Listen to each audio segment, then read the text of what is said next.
Sud Radio, la France à découvrir. Christophe Gicquel.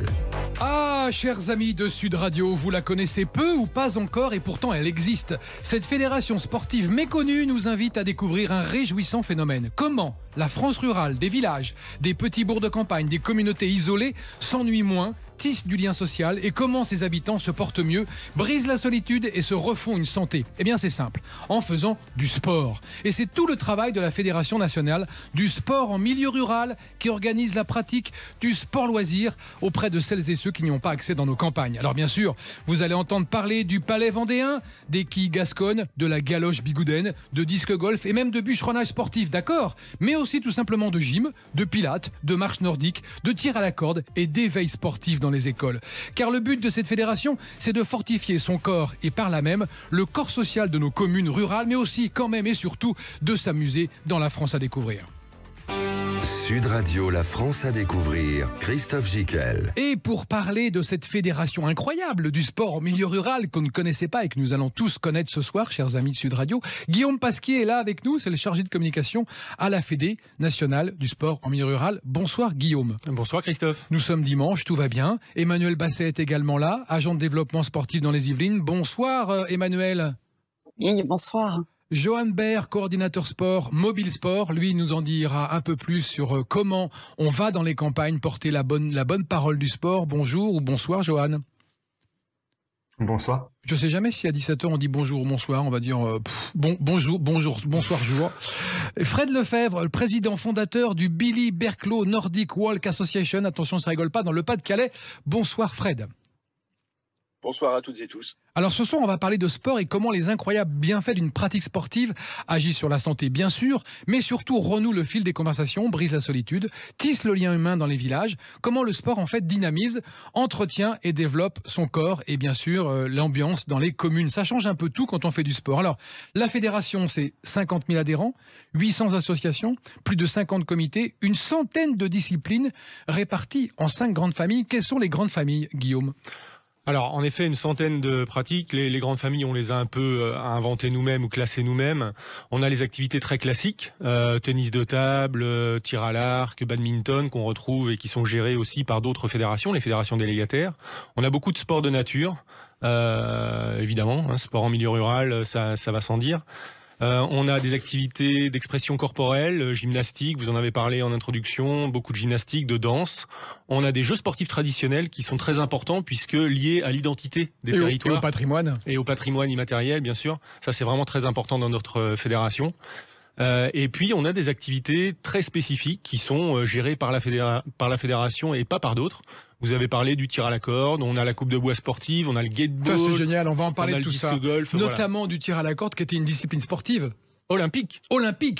C'était une discipline olympique de 1900 à 1920. Et on croit d'abord que le sport en milieu rural est en direction de nos seniors. Pas du tout. Il y a aussi beaucoup de jeunes dans les écoles qui sont intéressés par cette intention. Bien sûr, on a une pyramide des âges qui est très équilibrée et qui ressemble parfaitement à celle des autres fédérations. Et Emmanuel Basset, vous en êtes la preuve vivante. Vous qui êtes agent de développement sportif dans les Yvelines, à Trappes, c'est ça, hein ? Alors non, à Jouarre-Pontchartrain. Ah, donc c'est à côté. Le comité départemental, oui, est basé à Jouarre-Pontchartrain. Mais là, aujourd'hui, en effet, je suis à Trappes sur l'île de loisirs de Saint-Quentin-en-Yvelines. Alors, comment vous intervenez sur cette île de loisirs et auprès de quelle population ? Alors, c'est auprès des centres de loisirs, donc les 6-12 ans, et parfois 14-17 ans, ça dépend des centres de loisirs qui s'inscrivent. Et c'est dans le cadre du village sportif et culturel qui a lieu dans différentes bases de loisirs de l'Île-de-France, et qui permet de regrouper sur un seul espace plusieurs initiations à des sports innovants, des sports traditionnels, des sports olympiques et autres. D'accord. Voilà. Moi, j'interviens avec du disque golf et mon collègue Samy intervient avec du laser run. Alors bravo. En 2 mots, c'est quoi ces disciplines de disque golf ? C'est nouveau, ça vient de sortir ?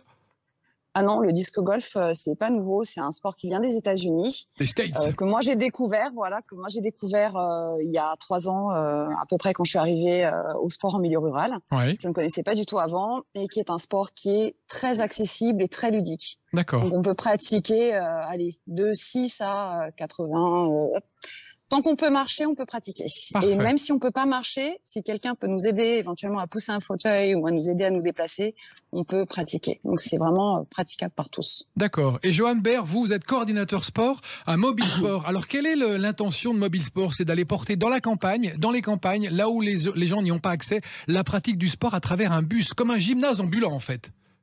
C'est exactement ça. Voilà, c'est partie d'un constat que tout le monde n'a pas accès dans les petits villages reculés à une salle de sport, enfin un gymnase tout simplement. Et voilà, comment amener le gymnase directement dans le village, dans les toutes petites salles ou en extérieur, pour apporter une pratique sportive régulière à tous. Alors quel type de sport vous apportez dans les villages? Alors, j'ai envie de dire tous, même si c'est un petit peu prétentieux. Voilà, notre objectif, c'est d'être le plus exhaustif possible. Voilà, donc c'est surtout de pouvoir toucher un petit peu tous les publics. Ça va des tout petits, on fait des interventions auprès des assistantes maternelles, dans des crèches, en passant par les écoles, jusqu'aux seniors dans des maisons de retraite, dans les villages. Évidemment, on passe par les adultes, les ados. Voilà, on remplace les associations inexistantes des territoires. Donc après, ça va être tous les sports classiques qu'on peut retrouver dans n'importe quelle autre ville, un peu partout. Alors on a envie de vous féliciter parce que c'est une excellente idée d'aller dans les villages avec un camion. Il y a 11 camions qui sillonnent la France, il y en aura bientôt 24, c'est ça ? C'est notre objectif. Voilà, il y en a 11, donc ça a été créé en 2015 en Ardèche. Il y en a, donc on a essaimé un petit peu ce dispositif depuis. Donc il y en a 11 aujourd'hui, il y en aura même 15, il y en a 4 nouveaux qui vont sortir d'ici fin 2022. Et voilà, on a un plan d'action pour avoir 24 camions en 2024. Et vous nous raconterez l'accueil qu'on vous réserve dans les bourgs ruraux et dans les endroits où ce qu'on appelle des zones désertiques où vous arrivez pour inciter à la pratique du sport. Vous nous raconterez tout à l'heure. En attendant, Fred Lefebvre est aussi avec nous, c'est le président fondateur du Billy Berclau Nordic Walk Association, dans le Pas-de-Calais. Bonjour à nouveau Fred. Fred, vous, la marche nordique, vous en avez fait une discipline presque martiale, puisque vous faites du trail et du super long trail. Alors oui, effectivement, suite à un accident de moto, j'ai dû arrêter le sport.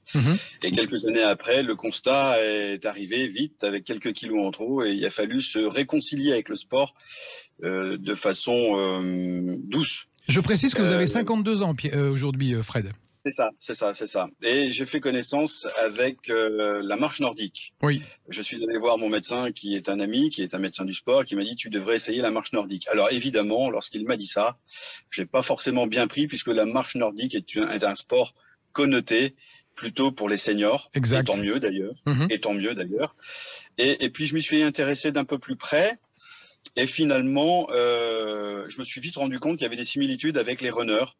Et donc, j'ai adapté et adopté les principes et les préceptes du running en les appliquant à la marche nordique. Et aujourd'hui, je suis devenu marcheur nordique ultra trail, c'est-à-dire que je marche sur des distances de 30, 50, 100, 120 km, que ce soit avec du dénivelé ou sans dénivelé, que ce soit dans le désert ou ailleurs. Alors, dans le Pas-de-Calais, vous avez une centaine d'adhérents dans votre association. Vous allez où exactement? Vous faites quoi?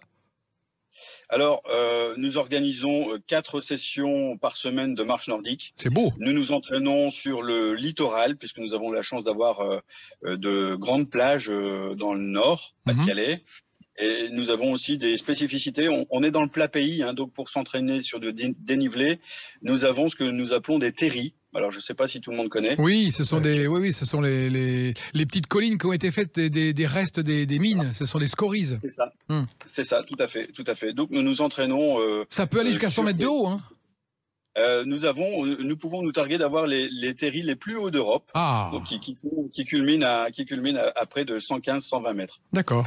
Rappelons que la marche nordique, vous me l'aviez définie au téléphone quand on a préparé cette émission, c'est une marche en quadripédie avec un bateau monobrin et un gantelet et une gestuelle bien précise. Alors, effectivement, il y a une gestuelle bien précise. Ça rigole pas. Nous, on croyait que c'était juste avancer avec des bâtons, mais non, c'est plus technique. Alors, vous pouvez avancer avec des bâtons. Dans ce cas-là, ça ne sera pas de la marche nordique.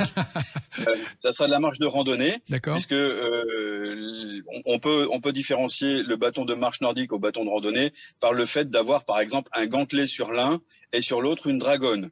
L'un sera avec un pourcentage carbone, l'autre sera plutôt en aluminium. D'accord. Tous les deux sont en général des monobrins. Effectivement, il y a une technique. C'est de la quadripédie qui fait travailler 85% de la masse musculaire. Donc, on marche en gros à 4 pattes. On se sert du bâton pour se propulser. Voilà. Très bien.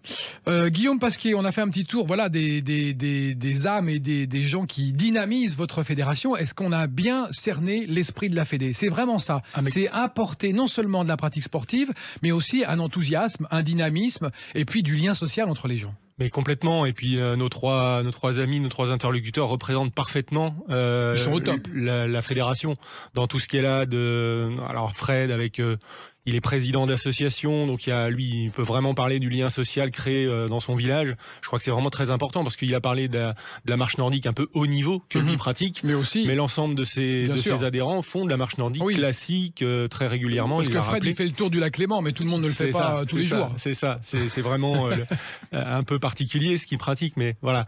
Et puis Emmanuelle, animatrice au comité départemental des Yvelines, qui est un comité ultra dynamique. Pendant le Covid, ils ont été assez formidable avec des séances en visio. On va revenir avec Emmanuel tout à l'heure. Exactement, il faudra vraiment l'interroger là-dessus, c'était passionnant. Et puis le mobile sport qui est vraiment un dispositif très spécifique de la fédération et sur lequel on compte beaucoup. Et après ça c'est vraiment trois éléments parmi d'autres. Moi j'oublie pas vraiment, je tiens à rendre hommage, je le fais maintenant, à tous les bénévoles qui s'occupent de ces associations. On en a plus de 800, on en a 850.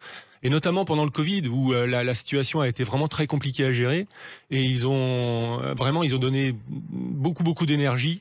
On leur a demandé il y avait beaucoup de contraintes. Et ça dépassait largement le cadre de leur engagement associatif et on a réussi à passer ce cap. Et aujourd'hui, on voit que la vague n'est pas forcément passée, mais les chiffres, les retours d'adhésion et tout sont assez bons.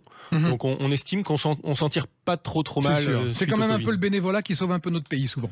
Oui, on peut dire ça, exactement. Restez avec nous, chers amis. Dans un instant, nous retrouvons Emmanuel Basset à la base de loisirs, île de loisirs de Saint-Quentin en Yvelines à Trappes, qui va nous initier aux pratiques du disque golf et nous raconter son expérience. À tout de suite.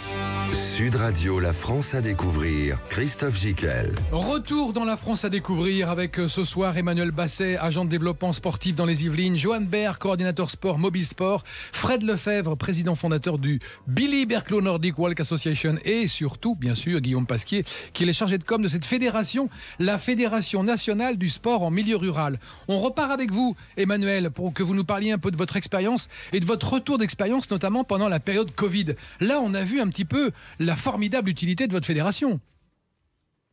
Oui, la formidable utilité et puis le travail d'équipe. La mobilisation. Voilà. Oui. Et puis, on a tout de suite voulu garder du lien avec les adhérents affiliés au réseau, mais pas que, parce qu'on a créé une chaîne YouTube.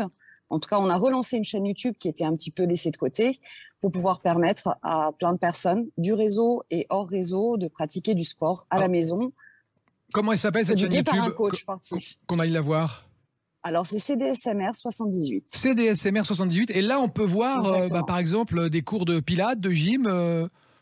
Alors, il y a eu des séances de pilates, il y a eu de la gym douce, il y a eu de la gym plutôt cardio, du renforcement musculaire. D'accord. D'ailleurs, ce qui est assez amusant, c'est qu'il reste dans les textes de présentation que l'on a fait, mon collègue et moi-même, des avertissements concernant le cardio si on a de la fièvre. Bien Donc, sûr. c'est vraiment... voilà, c'est resté maison. On n'a pas retravaillé les vidéos parce que ça demanderait beaucoup de temps. Mais en tout cas, le contenu des séances, lui, est toujours disponible et permet parfois, moi j'ai des élèves, des adhérents qui me disent c'est super, je peux quand même pratiquer pendant les vacances quand il n'y a pas de cours dans les assos. Donc voilà, cette chaîne, elle a quand même son utilité.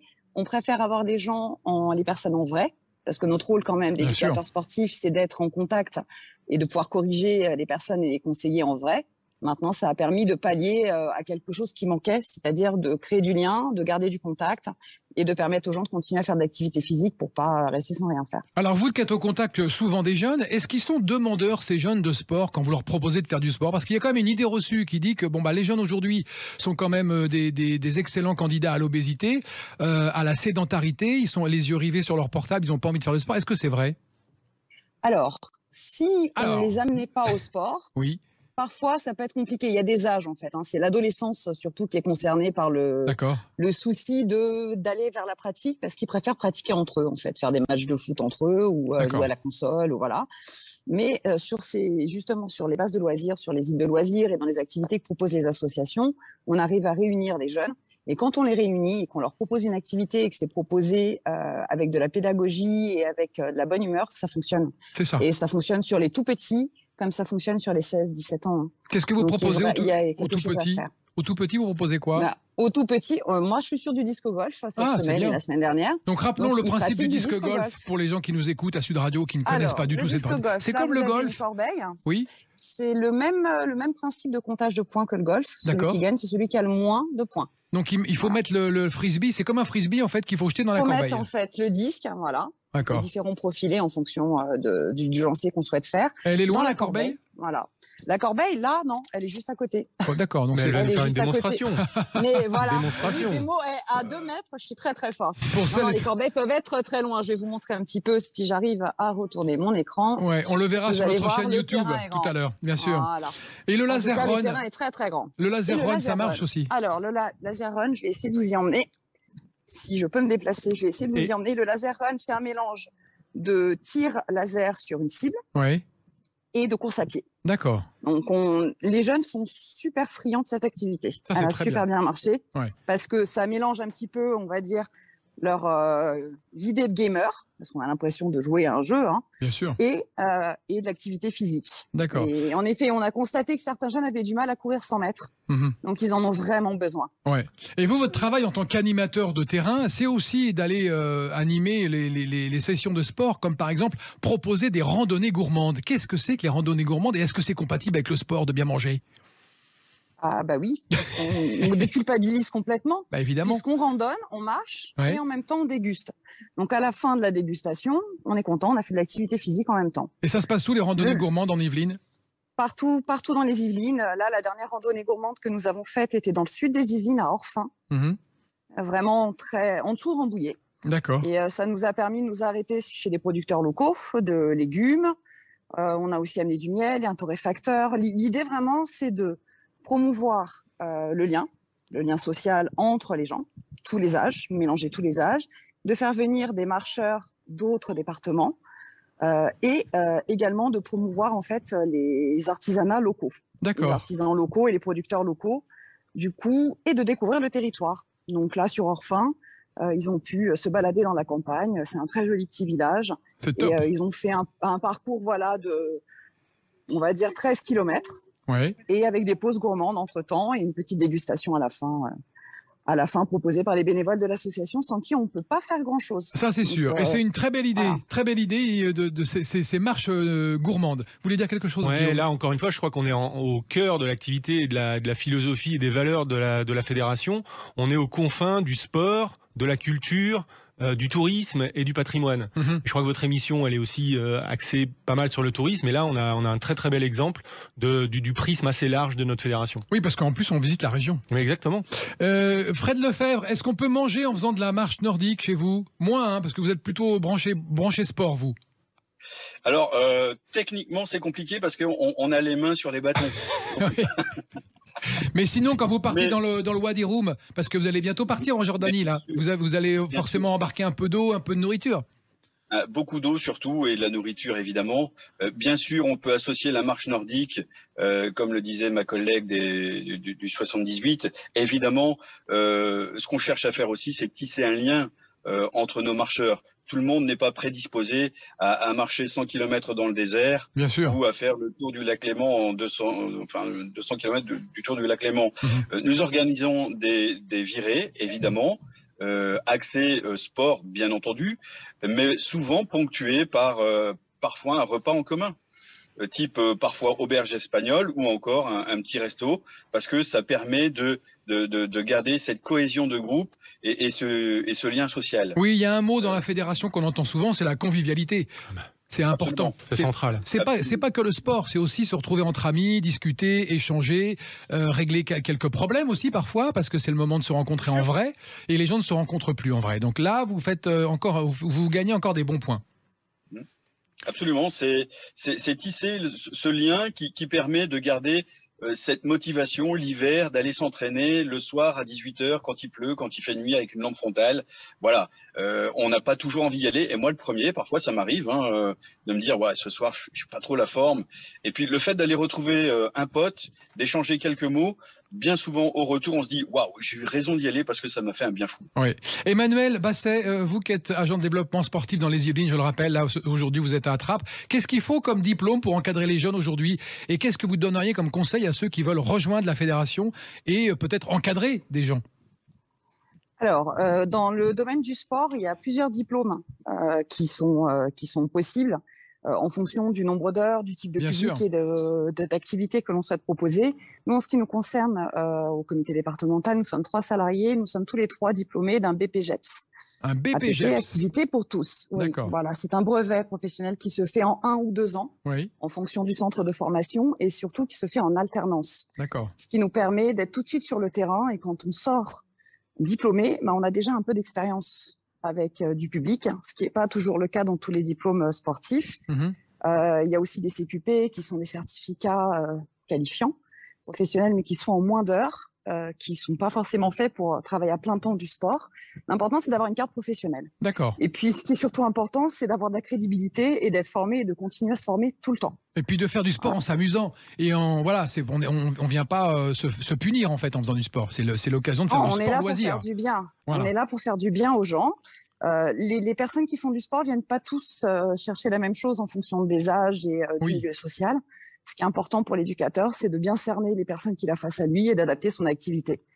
C'est pour ça qu'on peut accueillir tout type de public. Très bien. On s'adapte au public que l'on a. Merci Emmanuel. Je vous laisse rejoindre vos enfants parce que je sais qu'ils vont arriver et que vous avez du travail. Vous m'avez dit attention, priorité aux enfants. Moi, à un moment donné, il faut que je parte. Je suis désolé, j'ai un métier. Voilà. J'ai juste quelque chose à préciser par rapport au rôle des comités départementaux, qui sont des organes déconcentrés vraiment au niveau territorial. De la fédération nationale, c'est qu'on a un rôle vraiment de proximité avec nos associations, avec les bénévoles, les dirigeants bénévoles des associations, qui restent des bénévoles, mais qui font un travail de professionnels. Absolument. Donc nous, on est là pour les accompagner, pour les aider à résoudre tous les problèmes qu'ils pourraient avoir dans leurs associations, à développer et à faire perdurer leurs associations. Et c'est vraiment notre rôle essentiel, c'est de faire en sorte que nos associations continuent à fonctionner et qu'elles soient... quand ils ont une réponse, il faut qu'on puisse leur apporter notre aide. Voilà. Bravo Emmanuel, merci beaucoup. Bravo pour votre travail. Merci à bientôt à Trappes dans les Yvelines. Salut Emmanuel. Merci ou beaucoup. Ailleurs. Bonne journée. Guillaume Pasquier, bonne journée à tous. Merci, au revoir. Une petite question Guillaume, quand une association veut faire connaître un sport ou le promouvoir, elle s'adresse à vous ? Oui. Ou elle monte une association ? Comment ça se passe ? Il y a 2 cas principaux. C'est soit un individu lambda dans un village veut pratiquer une activité, auquel cas, dans ce cas-là, il s'adresse à l'association locale ou la plus proche de chez lui. L'autre cas, c'est un président d'association ou une présidente qui gère son association depuis un moment, adhère à une autre fédération ou n'adhère pas à une fédération, cherche une fédération pour se structurer, faire partie d'un réseau, obtenir une assurance. Il y a plusieurs critères comme ça. Plusieurs intérêts, auquel cas il contacte le comité départemental. S'il n'y a pas de comité départemental, il y a un comité régional. S'il n'y a pas de comité régional, il y a la fédération nationale. On est assez réactif. Je voudrais juste rebondir sur le sujet d'avant, au sujet des conseillers techniques. Emmanuel vient de partir en intervention. Des gens comme Emmanuel, alors aussi bon, peut-être pas, mais on en a une vingtaine en tout, entre 20 et 30 dans le réseau. Et tous ces animateurs sont en effet diplômés et ils ont une double casquette, c'est-à-dire qu'ils sont capables à la fois de piloter des interventions, animer des interventions avec des enfants, des handicapés, des seniors, différents publics. Ils ont aussi une casquette agent de développement, donc ils sont aussi capables d'aller voir les collectivités, les conseils départementaux, les partenaires. Et discuter avec eux. Et discuter avec eux et de contribuer au développement non seulement du comité lui-même, mais des associations du réseau. Très bien. De leur territoire. Eh bien, continuez à rester avec nous, chers amis de Sud Radio. On continue cette plongée. Sud Radio, la France à découvrir, Christophe Gicquel. Et aujourd'hui, nous sommes avec Guillaume Pasquier, Emmanuel Basset qui vient de partir retrouver ses enfants sur la base de loisirs en Yvelines, à côté de Trappes, c'est ça, oui, pas loin. Johan Baer qui est avec nous, qui est coordinateur sport, mobile sport, et Fred Lefebvre qui a fondé la Billy Berklow Nordic Walk Association dans le Pas-de-Calais. Mais tout de suite, Johan, il est avec nous. Vous êtes en Ardèche, Johan, et c'est vous qui, depuis 2015, animez cette initiative du mobile sport, qui est en fait un petit camion qui se déplace dans les villages et qui propose aux gens de leur fournir des tapis de sol, du matériel pour s'exercer au sport. Où est-ce que ça se fait dans les villes, dans les petits villages de nos campagnes ? Dans les mairies, dans les gymnases ? Alors ça se fait pas dans les gymnases, justement. Parce qu'il y en a pas. Parce qu'on intervient dans les Il faut quand même la réalité de la France, c'est ça, c'est qu'il n'y a pas un gymnase à tous les coins de rue. Non, il n'y a pas de gymnase à tous les coins de rue. Non, on intervient dans les petites salles communales, oui, qui sont plus ou moins grandes. Ça va de la toute petite salle communale pour faire des réunions où on peut accueillir 10-12 personnes sur des pratiques gymniques qui bougent pas beaucoup, jusqu'à certaines salles polyvalentes, salles des fêtes. Voilà, on peut tenir un petit bal à l'intérieur. Du coup, nous, on a beaucoup d'espace dedans pour mettre en place des pratiques et du coup sélectionner un maximum de sports à mettre en place à l'intérieur, même si initialement cette salle n'était pas prévue pour. D'accord. Alors comment vous faites connaître auprès des maires ou des communes ou des gens qui veulent s'adonner à la pratique sportive? Parce que c'est ça, il faut faire passer l'info en fait. C'est plus compliqué. Vous avez mis le doigt là où il faut. C'est plus compliqué finalement parce que pour intervenir dans ces petits villages avec des maires qui ont d'autres choses à gérer dans ces petits villages bien plus compliqués que le bien-être et la pratique sportive de leurs usagers, ben voilà, on s'est rendu compte depuis maintenant 2015 que là où on arrive à mettre en place des cycles d'activités régulières, c'est là où on a pu rencontrer les gens. C'est-à-dire qu'un flyer, des mails, etc., une promotion un petit peu ce qu'on a envie de dire classique, commerciale, ne fonctionne pas du tout. Il faut qu'on aille rencontrer ces personnes, qu'on aille discuter, qu'on puisse leur dire qu'est-ce qu'on est capable de mettre en place et que eux surtout puissent comprendre et envisager comment se l'approprier par rapport à leur commune et leurs besoins. Il faudrait presque un bus qui soit uniquement consacré à la promo et qui fasse le tour des villages et disant attention, dans 15 jours vous pourrez, ou dans 3 semaines, voilà. C'est peut-être ça la solution? Alors directement un bus, je sais pas, mais oui. Une camionnette. On est dans le milieu associatif, le côté VRP, commercial, etc. C'est quelque chose qu'on n'a pas. C'est ça, oui. C'est un petit peu compliqué pour nous. Mais je comprends. Et puis, voilà, on est sur une activité qui pour le coup n'est pas du tout commerciale, c'est associatif parce que voilà, notre fédération, comme les comités départementaux, sont aussi des associations. On n'est pas des structures privées, donc voilà, donc on a aussi une réalité économique qui fait qu'on aurait du mal à recruter une personne spécifiquement là-dessus. Guillaume, comment on adhère? Il y a une licence à prendre? Il y a une assurance qui est prévue? Tout est OK? Alors la fédération fonctionne comme les autres fédérations, c'est-à-dire qu'en effet il y a une licence. Alors d'abord l'association elle-même adhère à la fédération, c'est l'affiliation. Les tarifs diffèrent en fonction des territoires, mais il y a un tarif national et puis après des tarifs qui sont différents en fonction des départements et des régions. Et puis après chaque individu est licencié. Donc licencié, fédération sport en milieu rural et alors, on propose une assurance individuelle accident qui est prise à 95% parce qu'elle est très peu chère. Et puis, elle est très bonne en termes de couverture. Donc, mais vous êtes à des coûts les moins chers du marché en termes de licence en plan national. Voilà, je peux même dire qu'on est les moins chers. Vous êtes les moins chers du marché. Alors, avec ça, c'est aussi notre marque de fabrique. On est sur le côté accessibilité. L'accessibilité chez nous, c'est pas simplement l'accessibilité à la pratique en termes physiques, de sites et de matériel. C'est aussi l'accessibilité financière. On a un public, on le sait, et c'est de plus en plus le cas, qui est en proie à des difficultés financières. Donc là, on a décidé même depuis, ça fait 3-4 ans, que la fédération n'a pas augmenté ses tarifs. D'accord. Et pour vous donner une idée, tout à l'heure je vous disais que les licences n'avaient pas les mêmes tarifs en fonction des territoires. On est entre 8 € par an avec assurance pour une licence à l'année. Donc entre 8 et 16-17 € à peu près. D'accord. Donc là, je ne veux pas faire de comparaison avec les autres fédérations, mais on est largement en dessous. Oui. Johan Baer, combien de disciplines sportives on trouve dans votre camion, si j'ose dire? Alors, dans mon camion, on en trouve une quarantaine, dans le camion ardéchois. Après, c'est assez, différent en fonction de chacun des 11 camions. Ouais. Après, on va essayer d'être, comme je vous l'ai dit, un peu plus exhaustif possible. On va essayer de toucher un maximum de sports collectifs. On a à peu près une dizaine de sports collectifs. On a des jeux de raquettes. On a beaucoup de matériel d'équipe, motricité, que ce soit pour les tout petits, que ce soit pour les seniors. Certains sont équipés en vélo. Pour faire découvrir la pratique du 2 roues. On a aussi pas mal de matériel pour aller en sport nature. Frédéric Lefebvre va parler de la marche nordique. Bâton de marche nordique ou de bungee pump, c'est des choses qu'on utilise beaucoup. Et après, évidemment, beaucoup de matériel au niveau de santé bien-être et notamment de la pratique gymnique, parce que pour la plupart des camions mobile sport, il y a cible actuellement principale, pas totale, mais on va dire majoritaire, un peu plus de 50% de nos interventions sont auprès du public senior. Ce qui n'est pas surprenant dans le sens où dans les villages où on intervient, c'est la population la plus présente. Oui, et vous faites du bien aux seniors avec cette pratique. Racontez-nous concrètement comment ça se passe. Vous arrivez avec votre camion dans une salle des fêtes en général. Là, les gens vous attendent et vous commencez, il y a un moniteur qui vient de sport et qui commence 1 heure, 2 heures. Comment ça se passe ? Alors le moniteur, c'est la personne qui conduit le camion en fait directement. Hein. C'est-à-dire que c'est lui qui amène tout, qui charge le matin son camion, qui fait le trajet. Vous êtes des pionniers, hein, tout est fait à la main chez vous. C'est exactement ça. C'est-à-dire qu'on a, Emmanuel avait trop de modestie pour le dire tout à l'heure, mais effectivement, nos animateurs, nos agents de développement sont quand même multitâches. Faut charger le camion, faut le conduire, faut installer son matériel, faut faire la séance, faut ranger, il faut se déplacer pour en faire et réinstaller pour une deuxième. Leur journée, c'est pas des journées de bureau comme je peux faire moi, par exemple. C'est un peu plus physique. Mais effectivement, on fait tout et on s'installe comme on disait précédemment, dans les espaces mis à disposition par la mairie. Alors, comment ça se passe? Par exemple, donnez-nous un exemple en Ardèche, là, pour les gens qui nous écoutent en Ardèche, s'ils ont envie d'aller voir, on peut assister et voir comment ça se passe. Bien sûr. Alors après, il faut se renseigner auprès de sa mairie, souvent, parce que on fait ça passe par la collectivité, c'est la collectivité qui nous demande de venir. Donc à Souches, par exemple. À la Souche, c'est ça exactement.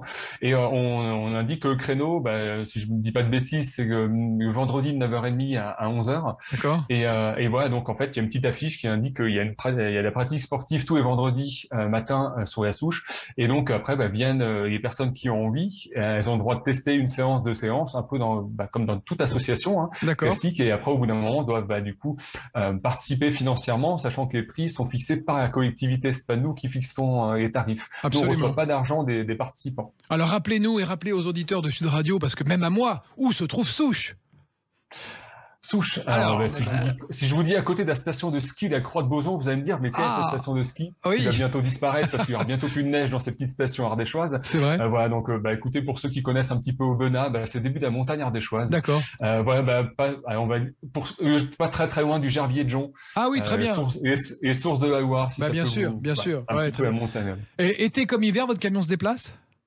On se déplace toute l'année, été comme hiver. Alors l'été, on fait beaucoup d'interventions auprès des centres de loisirs, mais après, le reste de l'année, on intervient toutes les semaines, tout le temps. Mais c'est génial, il faut avoir des pneus neige, il faut passer par les petites routes en Ardèche pour aller porter le sport dans les milieux ruraux. Je trouve ça formidable.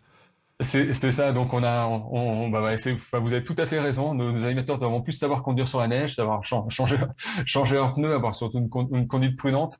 Et c'est un petit peu notre particularité parce que ces dispositifs mobiles maintenant sont quand même très à la mode pour plein d'autres choses.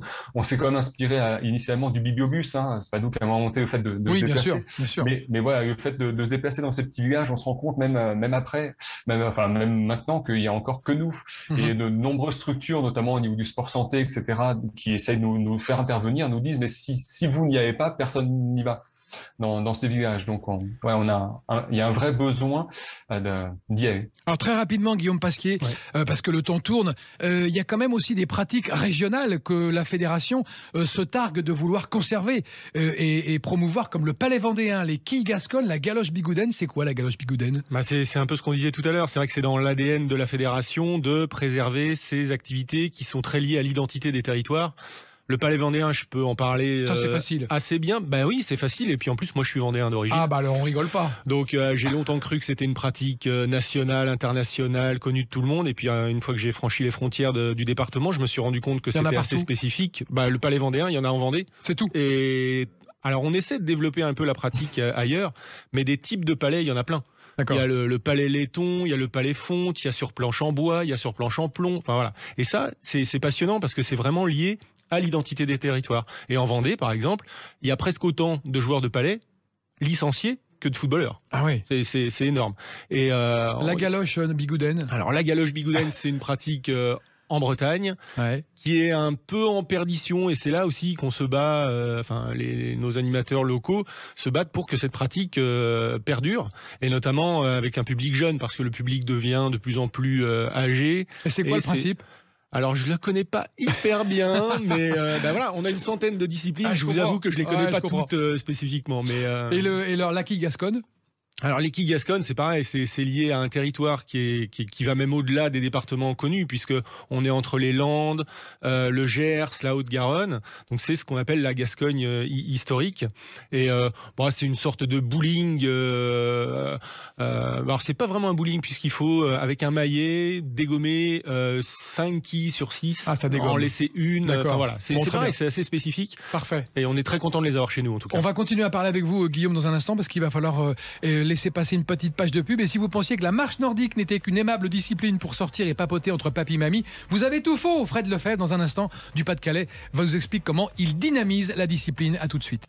Sud Radio, la France à découvrir. Christophe Gicquel. Et avec Guillaume Pasquier, chargé de communication à la Fédération nationale du sport en milieu rural, Emmanuel Basset qui nous a quittés, mais qui était là tout à l'heure et qui nous a parlé du développement sportif dans les Yvelines grâce à la Fédération nationale du sport en milieu rural, Johan Berg qui est là également avec nous, coordinateur sport mobile sport, et Fred Lefebvre qui est président, attention, fondateur du Billy Berklo Nordic Walk Association dans le Pas-de-Calais. On va revenir avec Fred tout à l'heure pour parler un petit peu mieux de la marche nordique. Mais auparavant, Johan Berg, vous devez nous parler absolument de l'implication avec les conseils généraux des départements qui s'impliquent dans votre activité, d'aller porter le sport en milieu rural avec votre petit bus. Voilà, comme j'ai pu le faire dans ma présentation, je vous ai dit le plus difficile, c'est de se faire connaître. C'est ça. Donc en fait, on a besoin de partenaires, pas uniquement financiers, même si on a besoin évidemment, mais voilà, des partenaires, ce qu'on appelle techniques. Et voilà, on est beaucoup des camions, des 11 camions qui sont en place actuellement.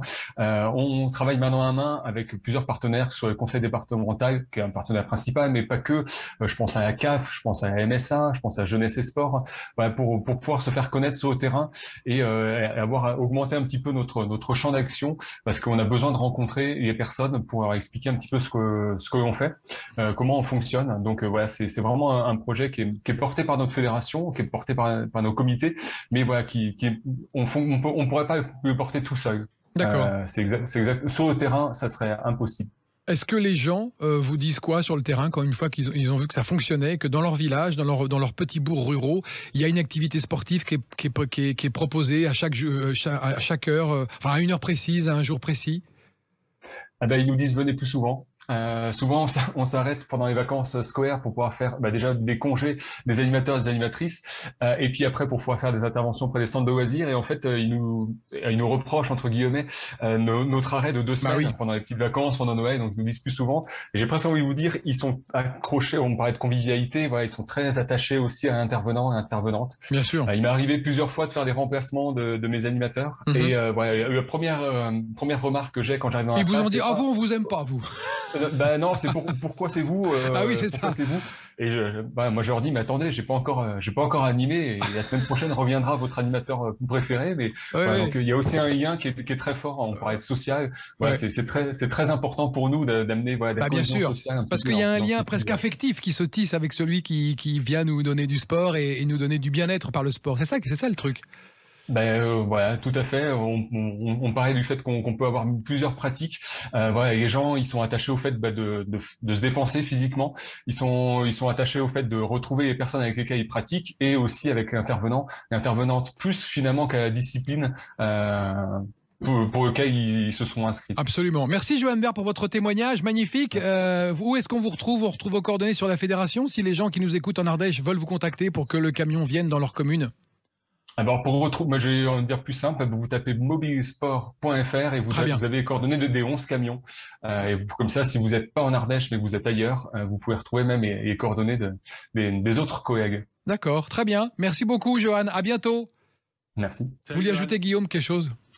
Non, le mobile sport, c'est vraiment le concept phare de la fédération. On y croit beaucoup, et comme dit Johan, ça continue, le développement continue, et 2024, 24 camions. D'accord.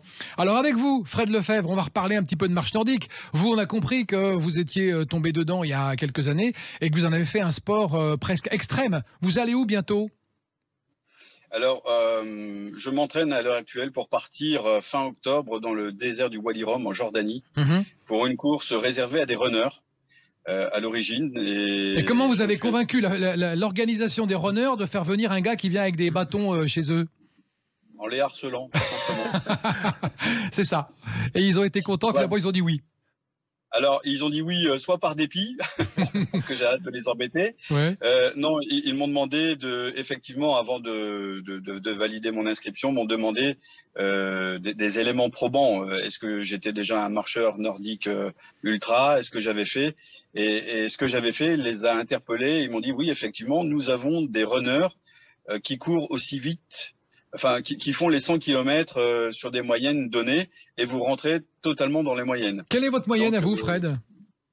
Alors, sur un 100 km en 16h58 minutes, vous ferez vite le calcul. Ah oui. Si vous ne le faites pas rapidement, ça fait du 6 km/h. Ah oui, et les runners, ils sont à combien? 8, 7, 8?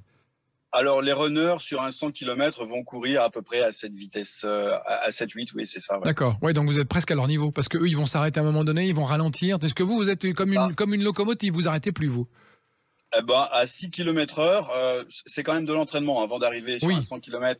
C'est quand même beaucoup d'entraînement et beaucoup de sacrifices, mais effectivement, à partir du moment où vous avez le bon matériel, parce qu'à ce niveau-là, on fait très attention à ce que l'on porte au pied, on fait très attention à ce que l'on porte en textile, et puis à partir du moment où vous êtes entraîné, ouais.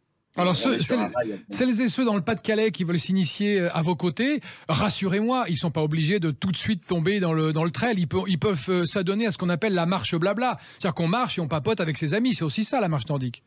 Absolument. Il y aura toujours cette notion de technique à laquelle je suis très attaché. La marche nordique, c'est un geste bien précis. Mais effectivement, c'est d'abord une cohésion, c'est d'abord un lien social, c'est aussi une réconciliation avec le sport de façon, je dirais, rassurante. On n'est pas obligé de faire des 100 ou des 50 km. Non. Bon nombre de personnes se mettent déjà une barrière à 10 km en me disant « Ouh là là, 10 km, mais c'est déjà beaucoup, c'est énorme ». Et je peux vous dire qu'à partir du moment où ils passent les 10 km, pour eux, c'est déjà une victoire. C'est vrai. Donc, et on y va progressivement. Et on y va avec méthode et technique. Est-ce qu'on peut dire, Fred, que la marche nordique est un sport complet? Bien sûr. Pourquoi? Tout simplement parce qu'elle fait travailler 85% de la masse musculaire.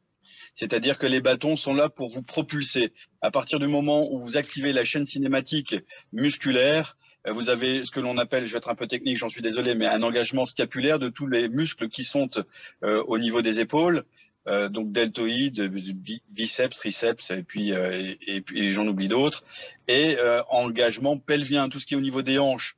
Et bien entendu, tout ce qui est muscles des jambes, évidemment, muscles tibial, mollet, ischio-jambier, fessier et quadri. D'accord. Alors Donc, vous savez qu'on aime bien aussi parler des environnements. Quel est votre endroit préféré dans le Pas-de-Calais lorsque vous faites de la marche nordique et que vous embarquez la centaine d'adhérents de votre club? Alors moi, j'ai une petite tendresse pour Métairie parce que je suis issu du bassin minier. Oui. Je suis issu d'une famille de mineurs. Alors quelle ville à côté, quelle région, quel territoire? Lens. Lens, à côté de Lens, d'accord, très bien. Voilà, la meilleure équipe de football en France. Bah bien sûr, évidemment. Devant tout le monde. Largement. Et vous encouragez tous celles et ceux qui nous écoutent à s'adonner à la pratique de la marche nordique et à se débarrasser de cette idée que c'est réservé aux papis-mamies. Oui. On souffre de cette connotation et il n'y a pas encore très longtemps, une amie me disait « Mais je comprends pas, Fred, tu n'as que 52 ans et tu fais déjà de la marche nordique. » Sympa l'ami. Et donc je l'ai rayé de mon répertoire. Oui, il faut vraiment plus en entendre parler de cette personne. Très bien. Non, mais tout simplement, elle est venue s'y essayer et là, elle s'est dit oui, moi je cours, mais je pensais que parce que je courais, je dépensais plus d'énergie et il s'avère qu'en marchant avec nous, elle a découvert la marche nordique et elle s'est dit ouais, effectivement, c'est pas tout à fait ce que je pensais. D'accord. Voilà. Merci beaucoup de votre témoignage, Fred. Merci encore d'avoir participé à cette émission et on vous retrouve où sur Internet si on veut s'abonner chez vous? Sur ma page Facebook, j'ai une page Facebook. Alors, j'ai 2 pages Facebook. La première, c'est le BBNWA, donc Billy Berthelot Nordic Walk Association. Et là, vous allez tomber directement dessus. Donc, BBNWA. Ou alors, Frédéric Lefebvre, Marche Nordique. Vous allez tomber sur ma page. Parfait. Merci beaucoup, Fred. À bientôt. Salut, Fred. Guillaume Pasquier, est-ce qu'on peut parler un peu de tir à la corde qu'on essaye de remettre au goût du jour? Est-ce que vous me permettez avant, toujours. Ça, j'aime bien. À chaque fois, est-ce que je peux encore dire quelque chose? Bien sûr. Un tout petit truc sur la marche nordique. On a 2 minutes 40. Et sur ce que dit Fred, je crois qu'il y a un lien aussi, et c'est la thématique de votre émission, le tourisme. Oui. La marche nordique et le tourisme, je crois qu'il y a un lien qui est évident, et c'est un vecteur et un support qui est vraiment génial et excellent. C'est sport santé aussi. Donc on coche plein de cases, quoi. Sport, santé, tourisme. La marche nordique, c'est vraiment une discipline qui explose. Alors pas que à la Fédération du sport en milieu rural, mais chez nous, c'est énorme. On a 3 ou 4 000 pratiquants licenciés, ce qui est beaucoup par rapport à dans notre fédération. Et donc là, je vais pouvoir répondre à votre question qui est le tir à la corde. Voilà, est-ce que ça revient au goût du jour? Bien sûr. C'était une discipline olympique. Voilà, discipline olympique entre 1900 et 1920. Qui est fort dans le monde à ça? Alors les Suisses sont les plus forts, les Allemands sont très bien, et les Français, Anglais. non. Les Français, on met beaucoup d'énergie, on a beaucoup de courage, la convivialité aussi, on est très bon là-dedans. Ouais. Mais sur le plan des résultats, au moment de conclure, c'est un petit peu plus compliqué. Alors, il y a le fait aussi qu'on pratique cette discipline de manière sportive et en haut niveau depuis peu de temps, alors que d'autres fédérations, c'est ancré, d'autres nations, c'est ancré dans leur culture. Mais il y a un championnat du monde. Bien sûr, championnat d'Europe, championnat du monde. Ça veut dire aussi qu'il y a une fédération internationale qui s'occupe de cette discipline qui s'appelle la TWIF, Tug of War, parce que tir à la corde, ça se dit Tug of War. Bien sûr. En anglais. En polonais. Et voilà. Et d'ailleurs, les championnats du monde 2023-2022 sont en septembre prochain. On sera présent, donc on essaiera de faire mieux que de la figuration. En tout cas, on a beaucoup de plaisir à y aller. Et on est combien autour d'une corde? 10, non? Alors, 8 de chaque côté. 8 de chaque côté. Et après, il y a plein de catégories, c'est mixte, et c'est vraiment très intéressant. Moi, je m'y suis intéressé depuis assez peu de temps. Et en fait, j'y suis allé aussi avec un peu le sourire, comme beaucoup. Et en fait, on découvre que c'est une véritable discipline sportive collective. Carrément. Tout seul, on n'est rien. C'est vraiment, il y a une synchronisation des gestes. Vraiment, il faut s'entraîner. C'est un sport comme les autres. On peut pas découvrir ce sport et devenir très bon. La preuve, c'est que nos amis français étaient très motivés pour en allant au championnat du monde. Et voilà. Il y a aussi un truc, on n'aura pas le temps d'en parler, mais c'est la coupe de bois sportif à la tronçonneuse ou à la hache. Ça fait partie aussi des activités qu'on trouve dans votre fédération en milieu rural. Mais je serai obligé de revenir du coup. Ça sera avec grand plaisir. Mais oui, la coupe de bois sportif, c'est le sport des bûcherons. Pareil, il y a une fédération internationale des championnats du monde et la fédération nationale et du sport en milieu rural. Merci. Et la fédération qui porte cette discipline. Merci Guillaume Pasquier, c'est moi. Porte-parole de la Fédération nationale du sport en milieu rural. Vous avez 10 secondes pour conclure. Où est-ce qu'on vous retrouve sur Internet et comment on vous contacte? Alors moi j'ai passé vraiment un bon moment. On a un site Internet, sport en milieu rural. On a plusieurs pages Facebook, une institutionnelle et par discipline. Pas très compliqué de nous retrouver. Donc à celles et ceux qui nous écoutent, qui sont dans la France qu'on appelle profonde, dans la France des territoires, la France des gens qui sont un peu isolés, dans des bourgs, dans des communes, eh bien, branchez-vous sur ce site et allez faire du sport, retrouvez les animateurs et les éducateurs de la Fédération nationale du sport en milieu rural. Merci à tous, bon dimanche, bonne soirée et à bientôt. Au revoir.